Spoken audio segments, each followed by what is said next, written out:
In this guide, we'll walk you through everything from software updates to picture and audio settings to ensure you're getting the best possible experience from your Sony TV. Whether you're setting up a Sony TV in a dedicated home theater room or using it in a media or living room with a full surround sound system, these tips will help you unlock its full potential. Now let's start with the basics. Before you adjust any settings, it's important to check for a software update. Just go to your settings and then System and then About and select System Software Update. Sony regularly pushes updates that improve picture processing, add new features like VRR support, or fix minor bugs, so having the latest firmware ensures that you get the best performance and compatibility. You can also turn on to have it automatically update when a new one is available. Next, you'll want to choose the right picture mode. When you first power on your Sony TV, it typically defaults to a vivid or overly bright showroom mode. For home theater use, you'll want something more accurate. Head into Settings, then Display and Sound, and then select Picture and Sound and then Picture. From there, change your picture mode to either Cinema or Custom. Cinema mode is designed for accurate out-of-the-box color and contrast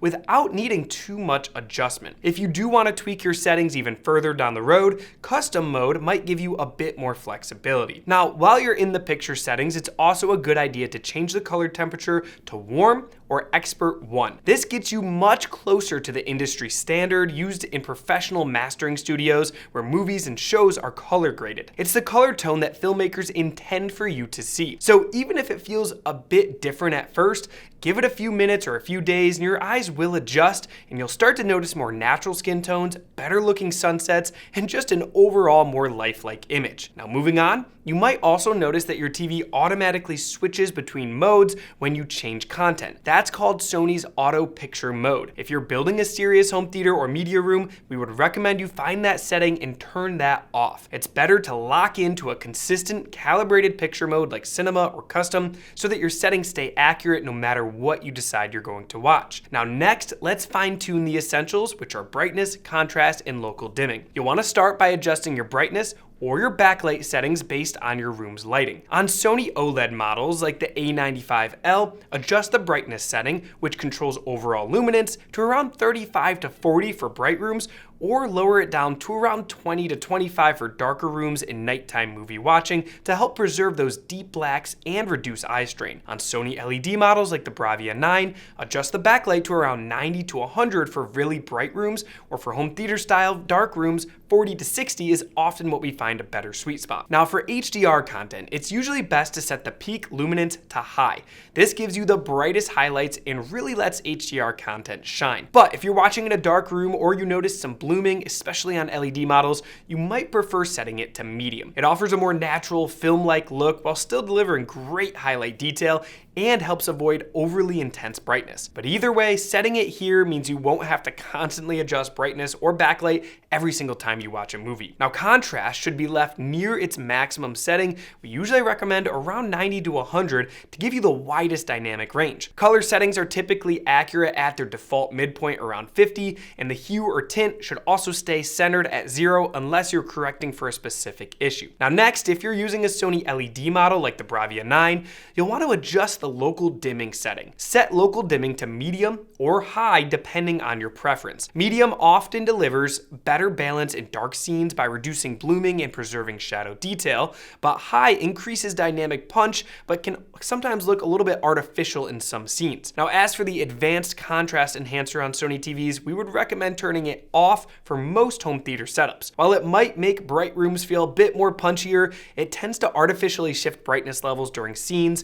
which can interfere with the natural look and intended tone mapping of movies and shows. Now for the most consistent and accurate performance, especially in a dark room, leaving it off will give you the cleanest and most accurate results here. Now let's move on to HDR and Dolby Vision. Sony TVs automatically detect HDR and Dolby Vision signals, but a few key settings make sure that you're getting the full impact. First, you should go to your settings, then external inputs, and then select HDMI signal format. Change your HDMI port from standard to enhanced format. This allows your TV to pass full 4K HDR signals, including Dolby Vision and 120Hz gaming, where it's supported. Some newer Sony TVs even give you an enhanced VRR option for gaming consoles like the PS5 or Xbox Series X. Now, when your TV receives a Dolby Vision signal, it should automatically switch into Dolby Vision Dark or Dolby Vision Bright mode. For home theaters and media rooms, Dolby Vision Dark is typically the best choice as it's calibrated for darker viewing environments. But if your TV isn't detecting Dolby Vision,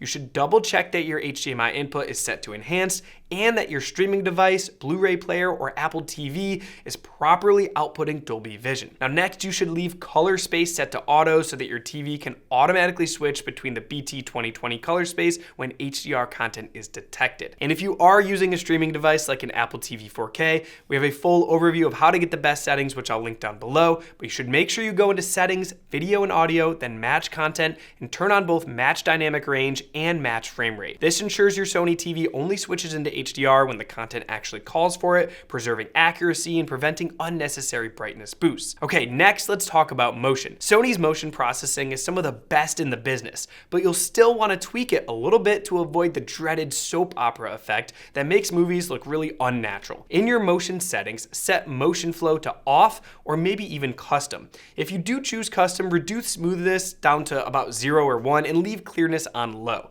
This preserves the natural motion cadence of movies and TV shows. Next, for Cine Motion, also known as film mode, set it to high auto. This setting ensures that 24 frames per second movies play back properly without judder, helping to preserve that authentic cinematic feel. If you prefer a little more smoothing for sports or fast-paced video games, you can create a secondary custom motion flow preset with a small bump in smoothness, but for movies and TV shows, it's probably best to leave that off. All right, now that all your settings are dialed in for the video, let's dial in the audio settings. If you are using a soundbar or an AV receiver and the apps built into the Sony TV, setting up your Sony TV's audio output correctly will ensure that you get full Dolby Atmos and high bitrate surround sound. Go to settings, then display and sound, then select audio output. If your sound system supports eARC, set eARC mode to auto. Next, set digital audio out to auto or pass through if your TV offers it. This ensures that Dolby Atmos or DTS:X signals pass through unaltered to your receiver or soundbar. And if you're using your TV's built-in speakers, especially if you have a Sony OLED model with Acoustic Service Audio Plus,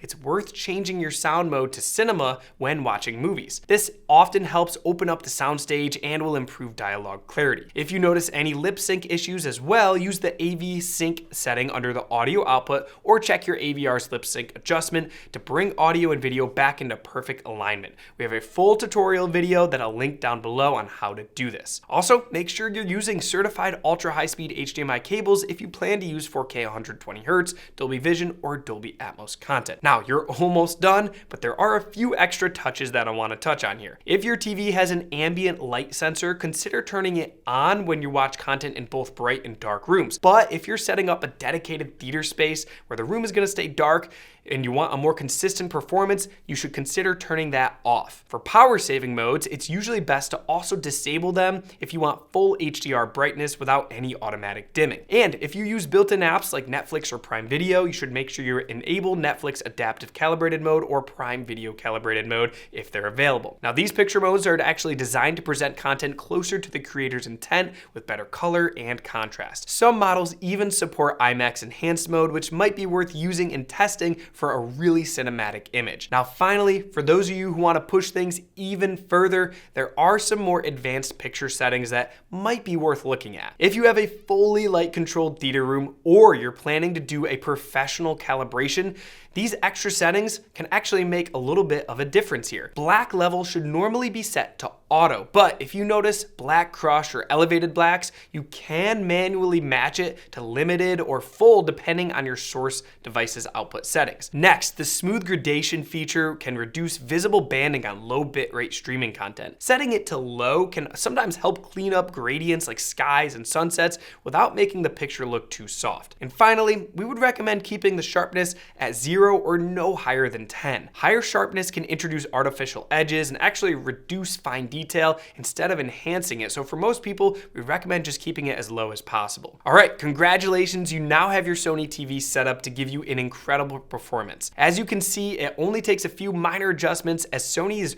really known for how good they are right out of the box without even adjusting anything at all. But these few tweaks will give you a leg up and allow you to get the most out of your TV. Now, as always, we encourage you to use these settings that we just went through as starting points, and then make further tweaks yourself to see what you like best and what works best in your environment. It can be really fun diving into the settings and testing all the features out, as not everyone will have the same preferences when it comes to how they like to watch their TV. Now, if you want to learn more about video and audio setup tips for your home theater or media room, we have an entire playlist that goes through the most important setup tips. We have a massive library also at audioadvice.com, along with our free home theater design tool that will let you design your own room and do all the calculations for you. Now, if you have more questions about how to set up your specific Sony TV or anything audio or video related, you can always reach out to our experts at audioadvice.com, and they would be happy to help you out. And when you purchase a Sony TV from Audio Advice, you get lifetime expert support, a price guarantee, and free shipping, so you'll know that you'll always get the best from your Sony TV no matter what, with our experts backing you. Now, if you've enjoyed this video, please consider giving it a thumbs up, hitting the subscribe button, and hitting that notification bell so you don't miss out on any of our latest content. Thanks for watching, and we'll see you next time.